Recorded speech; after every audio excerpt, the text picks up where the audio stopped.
Coming up on this episode of Good Tech Cheap, we're going to show how you can stay cool and clean during this summer heat wave. Alright, so today we have something cool for your pool.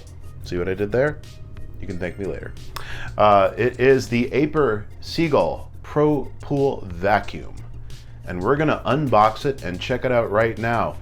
Hey Brad, why don't you help me out here and let's check it out. All right, Kevin, I can take it from here. We've got the Seagull Pro. We're gonna get it out of the box, see what I would get.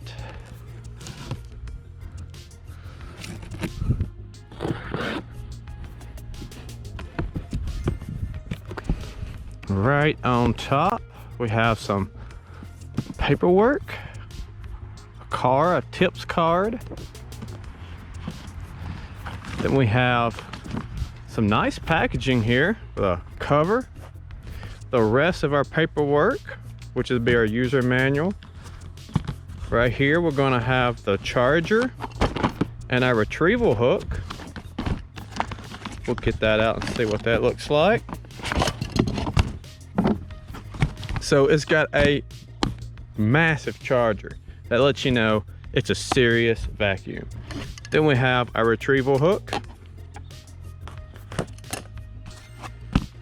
Of course, we'll take a look at the paperwork real quick.